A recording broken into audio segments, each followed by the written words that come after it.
யார் இந்த சிமியோன்? இந்த சிமியோனுக்கு ஒரு வார்த்தை கொடுக்கப்பட்டிருக்கிறது.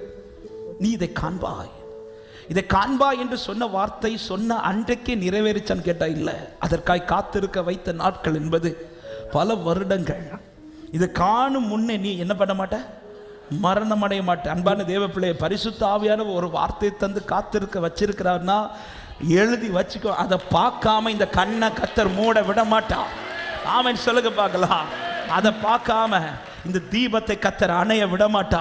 எனவே தான் எத்தனையோ முறை மங்கின பிறகு திரும்ப கொழுந்து விட்டு எரிய வச்சிட்டு இருக்கிறார்னா எனக்கு குறிக்கப்பட்டது நிறைவேறும் ஒரு காலம் உண்டு என்று விசுவாசிக்கிறவங்க ஆமென் சொல்லுங்க பார்க்கலாம்.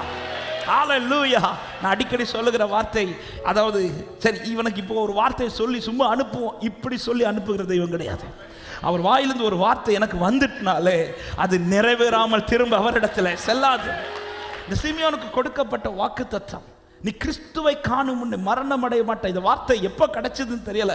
ஆனால் ஒன்று தெரியுது, பல வருஷங்கள் ஆயிடுச்சு, பல வருஷங்கள்.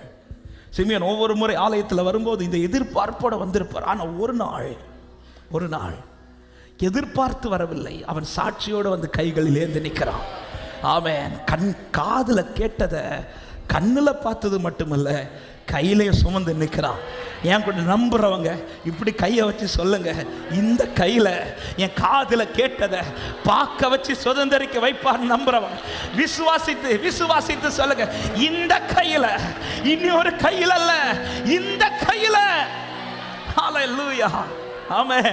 நான் அடிக்கடி சொல்றது, கேட்க வைக்கிறது எனக்கும், காண வைக்கிறது இன்னொருத்தவங்களும். இப்படி செய்கிற தெய்வம் கிடையாது. ஆமாம், இது மனுஷன் செய்வான். நம்மளை நம்ப வச்சு நமக்கு செய்ய வேண்டியது இன்னொருத்தங்களை செஞ்சுட்டு போயிடுவான். ஆனால் ஆண்டவர் அப்படி இல்லை. என் காதில் கேட்க வச்சார்னா என் கண்ணில் பார்க்க வைப்பான், என் கரத்தில் சுதந்திரிக்க வைப்பான். எத்தனை பேர் இந்த பகல் நேரத்தில் என் கரத்தினால எப்படி சிமியோன் கரத்தில் ஏந்தி ஸ்தோத்தரித்து நின்றானோ, இதே போல தெய்வ பிரசன்னத்தில் ஒரு நாள் நான் கரங்களில் ஏந்தி தேவன் எனக்கு சொன்ன வார்த்தைகளை ஸ்தோத்தரித்து நிற்பேன் என்று சொல்லுகிற தேவ பிள்ளைகள் விசுவாசத்தோடு கரங்களை தட்டி ஹல்லேலூயா.